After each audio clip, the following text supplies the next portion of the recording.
आणि सांगून सुद्धा, म्हणजे हा राजकीय कार्यक्रम नाही हे सांगून सुद्धा युबीटीच्या पक्षप्रमुखांचं भाषण हे पूर्ण राजकीय होतं. आणि राजकीय भाषणातनं गद्दार म्हणजे ते पूर्वीपासून जे काय 3-4 वर्ष चालू आहे तेच भाषण होतं, त्याच्यामध्ये नवीन काही नव्हतं.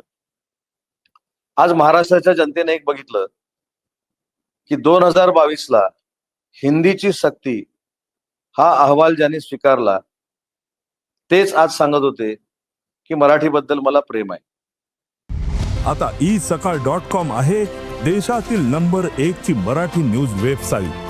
प्रत्येक अपडेटसाठी काल आपण एक व्हिडिओ बघितलाच असेल ना, म्हणजे आमच्या एकनाथ शिंदे साहेबांनी गुजराती समूहाच्या समोर जय हिंद जय महाराष्ट्र जय गुजराती म्हटल्यानंतर ज्यांना पोटसूळ उठला होता ते काय म्हणाले, मी तुमच्या सोबत आहे, जय हिंद जय महाराष्ट्र जय गुजराती. पण ते त्यावेळी विसरले होते.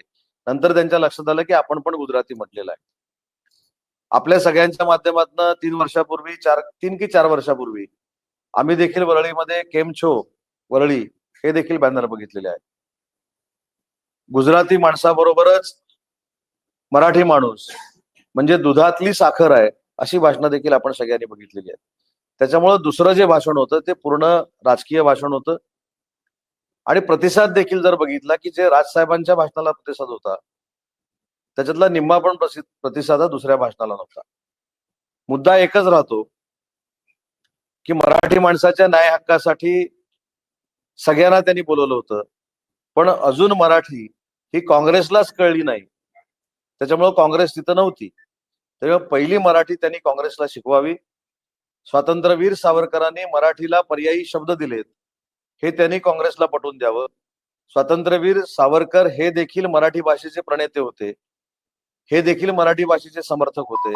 आणि खऱ्या अर्थानं या महाराष्ट्रामध्ये देशामध्ये मराठी भाषेला राजाश्रय देण्यासाठी ज्या व्यक्तीनं प्रयत्न केले त्याचं नाव स्वातंत्र्यवीर सावरकर असं होतं.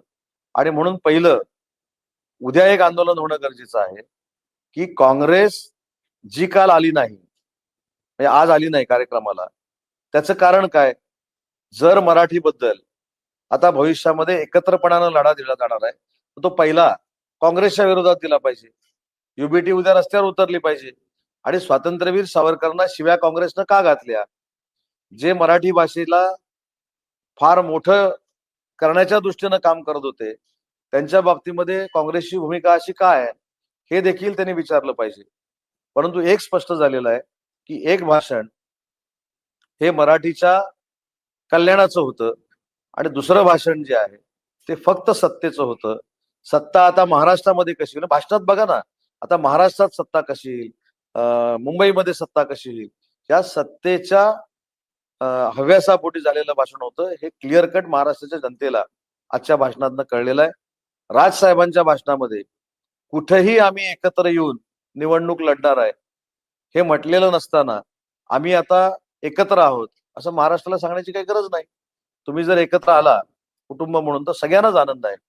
पण एक अंडरलाईन करण्यासारखं राज ठाकरेंचं जे वाक्य आहे त्यांनी हे म्हटलंय की युत्या करणं, आघाडी करणं याच्यापेक्षा मराठीसाठी एकत्र येणं हे गरजेचं आहे. आणि म्हणून त्यांनी अधोरेखित केलं की आजचा मेळावा हा मराठी पुरताच मर्यादित होता, त्याच्यामुळे तुम्ही किती समोरच्यानी टाहो फोडला तर आपण मराठीसाठीच एकत्र आलेलो आहोत हे त्यांच्या त्या वाक्यातनं सिद्ध होतं. आणि ज्या पद्धतीनं बाकीची भाषणं झाली, म्हणजे दुसरं भाषण झालं त्याच्यामध्ये फक्त हेटाळणी, बदनामी, शिव्या, केंद्र सरकारवर काहीतरी वेगळ्या पद्धतीनं आगपाकड, एकनाथ शिंदे साहेबांवर आगपाकड, देवेंद्रजींवर आगपाकड, त्याच्यामध्ये काही नवीन नव्हतं.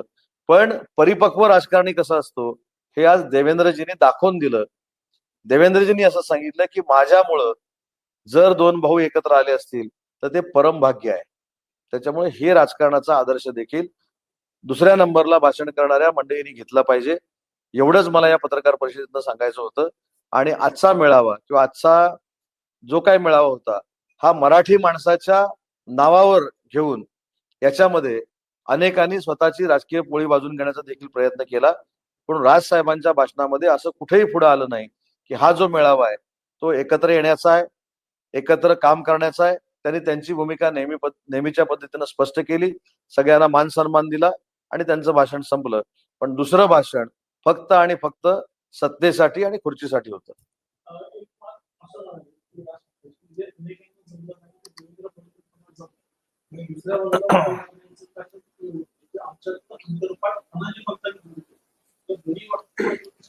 नाही, तसं उत्तर दिलं ना देवेंद्रजींनी. त्याच्याबद्दल अगदी परिपक्व राजकारणी म्हणून देवेंद्रजींनी उत्तर दिलं की तुमच्या दोन भावांना एकत्र आणण्याची भूमिका माझ्याकडनं झाली असेल तर त्याच्यात मला आनंद आहे. ह्याच्यातच सगळं आलं, जे तुम्हाला पण कळलं आणि महाराष्ट्राच्या जनतेला पण कळलं. महानगरपालिका संसदीय निवडणूक परिणाम होईल का? नाही, आमच्यावर काय परिणाम होणार? मतांवर नाही, युती झाली कुठं अजून? अजून बोलणी व्हायची आहे. त्याच्यानंतर स्वातंत्र्यवीर सावरकरांना काँग्रेस बोलणार नाही याची ग्वाही घ्यायची आहे. त्याच्यानंतर तिकीट वाटप व्हायचं आहे. तिकीट वाटप झाल्यानंतर उमेदवार फायनल व्हायचे आहेत. नंतर निवडणुकीला आपण सामोरं जात असतो. मेळावा झाला म्हणजे युती होऊन आता उद्यापासून सकाळपासून संध्याकाळपर्यंत दोघे एकत्र येऊन प्रचाराला सुरुवात करतील अशी परिस्थिती सध्या तर नाही आहे. ज्यावेळी युती होईल, तिकीट वाटप होईल, त्यावेळी पुढे जाऊ ना, त्याच्यावर चर्चा करू.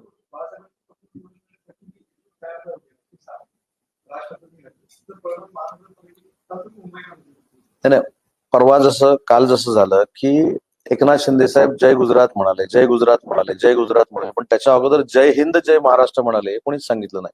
तसंच आहे, त्याच्या अगोदर ते असं म्हणाले की युत्या जाऊ देत, आघाड्या जाऊ देत, मराठीसाठी एकत्र येणं हे गरजेचं आहे आणि तो बाळासाहेबांचा विचार आहे.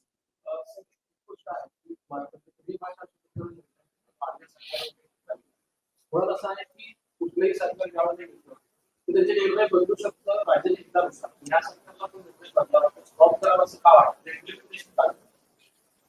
पहिली गोष्ट, माझ्यासकट सगळ्यांनी एक अभ्यास करण्याची गोष्ट आहे. अहवाल युबीटीचे मुख्यमंत्री असताना काय घेतला गेला तर 1ली पासून 12वी पर्यंत हिंदी सक्तीची करा. आता माझ्याकडे ट्विट आहे जे माहिती संचालकांनी केलेलं आहे की डॉक्टर माशेलकरांचा अहवाल सरकारनं स्वीकारलेला आहे आणि त्याच्यावर तातडीनं अंमलबजावणी करण्याची जबाबदारी ही शासन म्हणून आमची आहे. डॅश मुख्यमंत्री म्हणजे शासनाच्या अधिकृत वेबसाईटवरती बातमी आलेली आहे. त्याच्यानंतर हिंदी सक्तीची केलेलीच नाही ना. पहिल्या दिवसापासून आम्ही हेच सांगण्याचा प्रयत्न करतोय की हिंदीची सक्तीच नाहीये. त्रिभाषा सूत्र जरी असलं तरी ती ऑप्शनल लँग्वेज म्हणून ठेवली होती, ज्याला आपण आता स्थगिती दिली. सक्तीची करणं आणि ऑप्शनल करणं याच्यामध्ये फरक आहे. आपल्याला आठवत असेल की लोकसभेमध्ये संविधान बदलणार आहे हा जो काय फेक नरेटिव्ह सेट झाला, त्याच पद्धतीनं काही लोकांनी हा फेक नरेटिव्ह सेट करण्याचा प्रयत्न केलेला आहे. त्याच्यामध्ये जनतेमध्ये अजिबात संभ्रम नाही. जनतेला हे नक्की कारण माहिती आहे. ज्यांनी हिंदी सक्तीचा अहवाल स्वीकारला तेच आता मराठीचं समर्थन करतायत हे देखील माहिती आहे. पण हिंदी सक्ती महायुतीच्या सरकारनं कधीच केलेली नव्हती, अनिवार्य केलेली नव्हती, ती ऑप्शनल होती आणि तो जो जी आर आहे त्याला आम्ही स्थगिती दिली. कारण काय होतं जर तुम्हाला माहिती सक्तीची नाही पण कशा कोणत्या दबावाखाली हा निर्णय? नाही, दबावाखाली घेण्याचा प्रश्न येत नाही. शेवटी लॉ अँड ऑर्डरची परिस्थिती ही कुठच्याही सरकारला परवडणारी नसते. एखाद्या खोट्या गैरसमजातनं देखील अन्य काही गोष्टी घडू शकतात आणि म्हणून जे ऑप्शनल होतं ते थांबवून ते देखील योग्य आहे की अयोग्य आहे ही पडताळणी करण्यासाठी डॉक्टर नरेंद्र जाधवांची समिती नेमलेली आहे.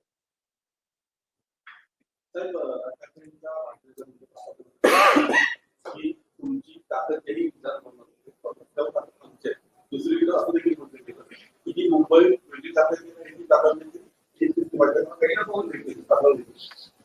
महानगरपालिका मुंबईची निवडणूक आली की माझी आपल्याला विनंती आहे, मागच्या 25 वर्षाच्या मुंबई महानगरपालिकेच्या सगळ्या निवडणुकांची भाषणं काढा. भाषणं हीच आहेत, मुंबईला महाराष्ट्रापासून दूर करू देणार नाही.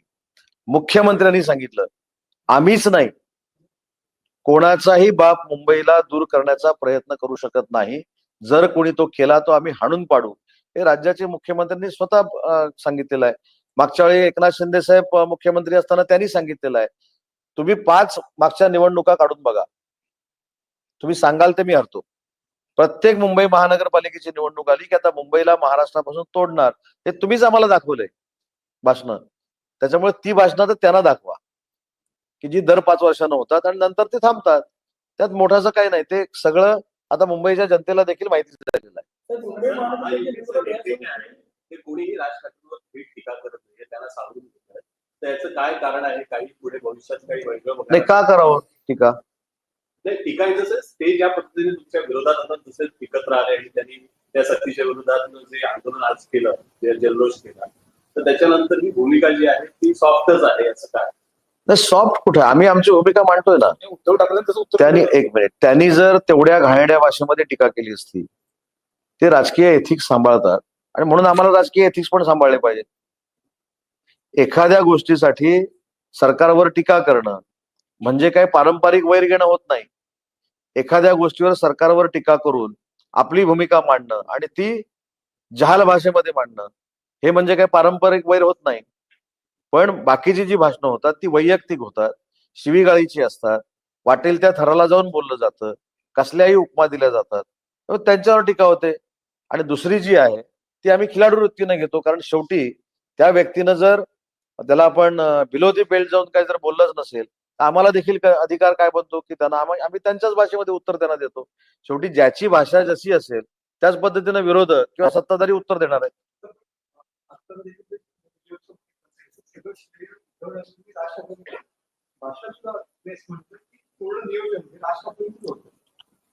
नाही नाही, माझं तेच म्हणणं आहे की मग गेले 19 वर्ष, हे माझं म्हणणं नाही, म्हणजे मला जे काय सांगतात युबीटीतले आमदार, काही मनसेतली लोक, की आज जे राजसाहेबांबद्दलचा मोठेपणा जो वाटू लागलेला आहे मुंबई महानगरपालिकेच्या निवडणुकीच्या निमित्तानं, तो गेली 20 वर्ष कुठे होता?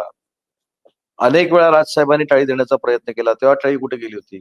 त्याच्यामुळं आज जे आलेलं संकट आहे ते संकट दूर करण्यासाठी कोणाचा तरी आधार लागतो म्हणून केलेलं हे षडयंत्र आहे आणि अजून बरेच दिवस मुंबई महानगरपालिकेला शिल्लक आहे.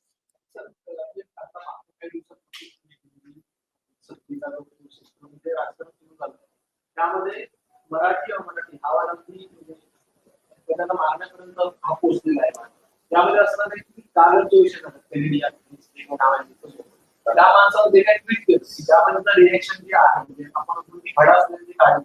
सो अशा नेत्यांवर उद्योजकांवरती राज्य सरकार नाही, उद्योजक एकच आहे, तो एक पर्सनल माणूस आहे. त्याला आपण उद्योजक म्हणून त्या समूहाला देखील बदनाम करतो. त्या उद्योजकाने केलेली ती स्टेटमेंट आहे. त्याच्यावर मी उद्योग मंत्री म्हणून सांगितलं की महाराष्ट्रामध्ये ज्यांचे प्रोजेक्ट आहेत त्यांना महाराष्ट्राबद्दल कौतुक असलंच पाहिजे, महाराष्ट्राबद्दल अभिमान असला पाहिजे, मराठी भाषेबद्दल अभिमान असला पाहिजे. हे सगळ्या उद्योजकांना लागू नाही. आज तो उद्योजक होता म्हणून त्याची डेफिनेशन उद्योजक म्हणून करतो आपण, पण त्याचं ते वैयक्तिक मत आहे, सगळ्या उद्योजकांचं मत नाही. मी अनेक उद्योजकांना भेटलेलो आहे आणि मोठमोठ्या उद्योजकांना भेटलेलो आहे. त्यांनी स्पष्ट सांगितलं की मुंबई आमची कर्मभूमी आहे, महाराष्ट्र आमची कर्मभूमी आहे आणि म्हणून बाकीच्या राज्यांपेक्षा आम्हाला महाराष्ट्राबद्दल अभिमान आहे. असे देखील मराठी आहेत ना उद्योजक. त्या उद्योजकांना कशाला दुखायचं? ज्या माणसानं, ज्या व्यक्तीनं हे कृत्य केलेलं आहे, हे जे बोललेलं आहे हे चुकीचं आहे, हे कालच मी सांगितलं. त्याला महाराष्ट्रावर टीका करण्याचा अधिकार नाही.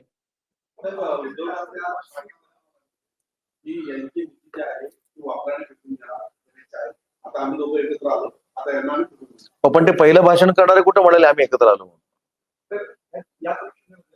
पहिल्या भाषण करणाऱ्या नेत्यांनी पण म्हणायला पाहिजे ना की आम्ही एकत्र आलो, आम्ही आता एकत्र जाऊ, रत्नागिरीमध्ये जाऊ, एकत्र जाऊ, सिंधुदुर्गामध्ये जाऊ, एकत्र जाऊ ना. त्यांनी पण म्हणायला पाहिजे ना. एका बाजून म्हणून काय उपयोग आहे?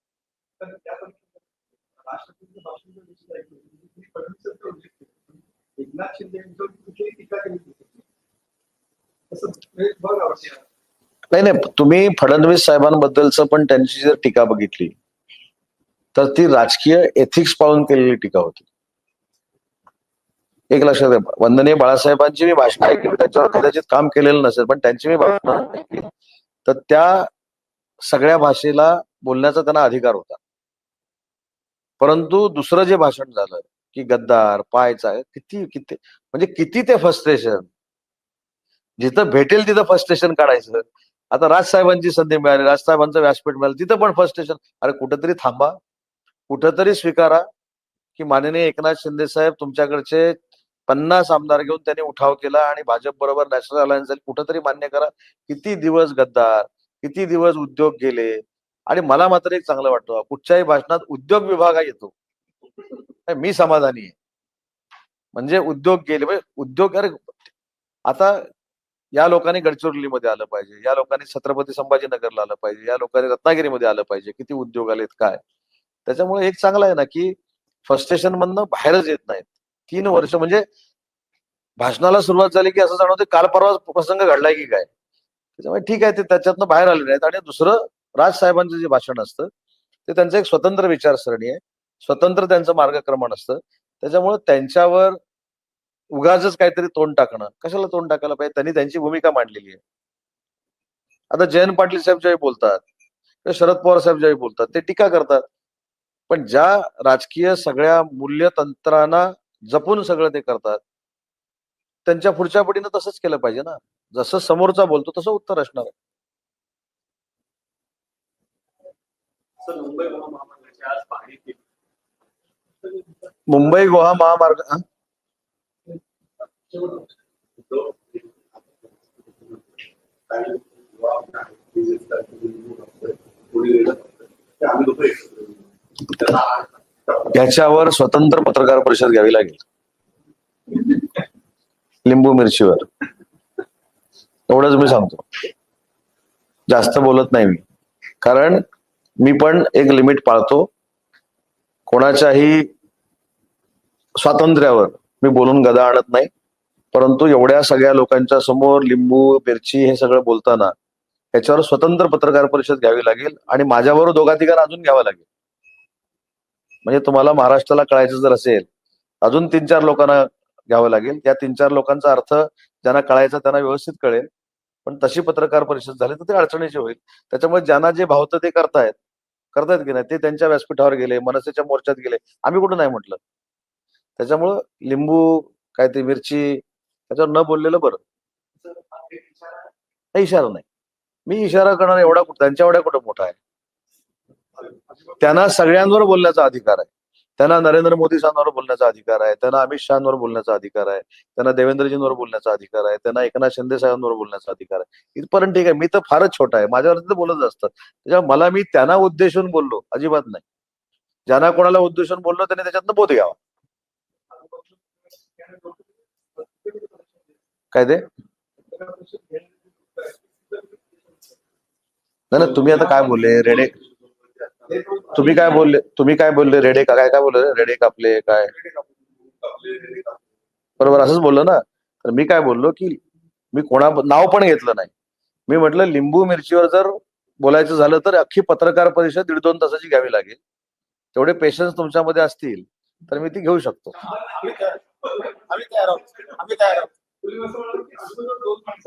अजून अरे अशासाठी बोललो की एखादा शब्दप्रयोग इकडे तिकडे माझा झाला तर आधार देण्यासाठी 2-4 लोक पाहिजेत ना, त्यांना माहिती असलेले. अजून माझ्या ज्ञानात भर घालण्यासाठी अजून 3-4 लोक पाहिजे. ठीक आहे.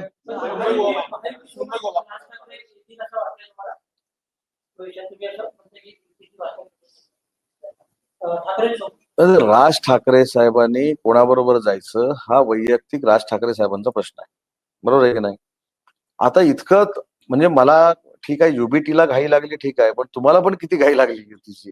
जरा आपण पण थांबू, आपण जरा वाट बघू, तुम्ही मी सगळेच, आणि मग तिकीट वाटपापर्यंत आलं की बोलू.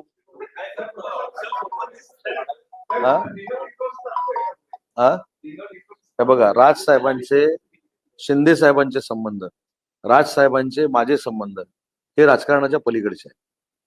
मी काल देखील संध्याकाळी सांगितलं काय, मी राज ठाकरे साहेबांना भेटणार आहे आणि ज्या दिवशी भेटेन त्या दिवशी तुम्हाला वार तारीख सगळं देईन ना. मध्ये ज्या काही भेटी झाल्या त्या कशासाठी झाल्या हे पण सांगितलं. पण राजकारणाच्या पलीकडे पण रिलेशन्स असतात हो. राजसाहेब ते जपतात, काही कोण जपत नाहीत, पण राजसाहेब जपतात ना. त्याच्यामुळं उद्या जर मी राजसाहेबांना फोन केला, चला मला गप्पा मारला यायचं, येऊ का, आणि त्याने मला या म्हणून सांगितलं, का जाऊ नये. काही लोकांनी हा मार्ग ठेवलाच नाही, राजसाहेबांनी ठेवलाय, त्याच्याबद्दल काय. मग आज परत सांगतो ना, मेळावा सकाळी झालाय, संध्याकाळी सांगतो. राजसाहेबांनी जर गप्पा मारला वेळ तर राजसाहेबांना भेटणार.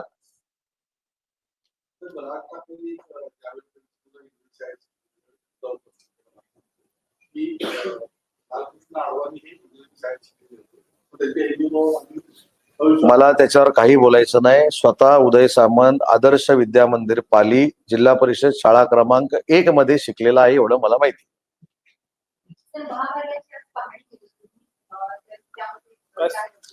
महामार्गाची 8 दिवसापूर्वी जी पाहणी केली होती त्या संगमेश्वरच्या ठिकाणी काही गोष्टी मी करायला सांगितलेल्या होत्या. ट्रॅफिक जाम होता म्हणून त्या डिपार्टमेंटनं करायला सुरुवात केलेली आहे.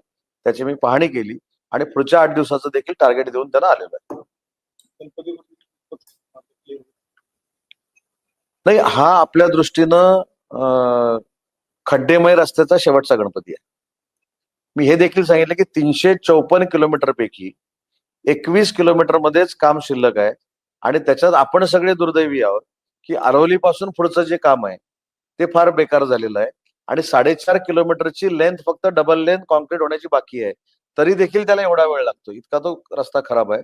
काही नैसर्गिक गोष्टीमुळे आहे, परंतु थोडं थोडं काम करून आपण 3-4 महिन्यामध्ये काम संपवू आणि पुढचा पावसाळा ही तक्रार परत येणार नाही नॅशनल हायवेची, अशा पद्धतीनं काम होईल. बऱ्याच ठिकाणी कॉन्क्रीट झाले पण नंतर ते माध्यमामध्ये आणि माती टाकतात, ती पुन्हा रस्त्यावरती येते. त्याने पुन्हा चिखल होतो. हे कुठं झालंय? ते आरवलीच्या पुढे. लँडस्लाईड झाली. नाही मध्ये माती टाकतात. साहेब सांगतो, 2 मिनिटं सांगतो. 2 मिनिटं. खरं आहे, तर वस्तुस्थिती ऐकायची असेल तर सांगतो. बरोबर आहे. 3 ठिकाणी कामं अशी चालू होती. एक म्हणजे कसबा आणि संगमेश्वरच्या तिथं लँडस्लाईड झाली, 4च घरं वर राहिली. बरोबर ना? तो एक विषय झाला. त्याच्या पुढे आल्यानंतर डिवायडरचं काम चालू आहे, त्याच्यामध्ये माती फिलिंग करायचं असतं म्हणून माती आणून टाकतात. की मागच्या शनिवारी ज्यावेळी मला लक्षात आलं त्यावेळी त्यांनी सांगितलं की आम्ही जी माती टाकू त्याच वेळी आपण सपाट करून टाकू. आणि तिसरं महत्वाची गोष्ट की जे पाणी भरलेलं आहे तिथं खडी आणि माती टाकल्यामुळे ते घट्ट होईल असं त्यांचं आहे, पण पाऊस ते काम करायला त्यांना देत नाही. अशा 3 ठिकाणी मातीचा उपयोग केला जातो आणि त्याच्यामुळे चिखल होतो. चव्हाण साहेबांनी असं दाखवलं की जसं उदय सामंत ट्रॅक्टर घेऊन गेला, माती आणि टाकली आणि मुद्दाम चिखल करून टाकला. नाही, माझ्या सगळं लक्षात आलंय. ओव्हरब्रिजची सगळी कामं मी बघितली. चिपळूणचा ओव्हरब्रिज एप्रिल महिन्यापर्यंत पूर्ण होईल अशा पद्धतीची शक्यता आहे. कसबा बऱ्यापैकी पूर्ण झालेला आहे. निवळीचा ब्रिज जो आहे तो देखील मार्च पर्यंत पूर्ण होईल. पालीचा पूल तोच म्हणजे निवळी नदीचा पालीचा ब्रिज आहे तो देखील मार्च पर्यंत पूर्ण होईल. आणि अजून एक आनंदाची गोष्ट तुम्हाला सांगतो की पालीचा जो तिठा आहे तिथे अतिशय देखणं छत्रपती शिवाजी महाराजांचं स्मारक उभं राहतंय, पुतळा उभा राहतोय आणि तो पुतळा छत्रपती संभाजीनगरला ज्या उंचीचा आहे त्याच उंचीचा त्या ठिकाणी उभा राहतोय आणि तो पुतळा फ्लायओव्हर वरनं दिसणारा महाराष्ट्रातला पहिला पुतळा असणार आहे. देश विदेशातील प्रत्येक घडामोडींचे लाईव्ह अपडेट मिळवण्यासाठी आता साम टीव्हीच्या सर्व सोशल मीडिया प्लॅटफॉर्मला लाईक, फॉलो आणि सबस्क्राईब करा. तसंच सर्व नोटिफिकेशनसाठी बेल आयकॉन प्रेस करायला विसरू नका.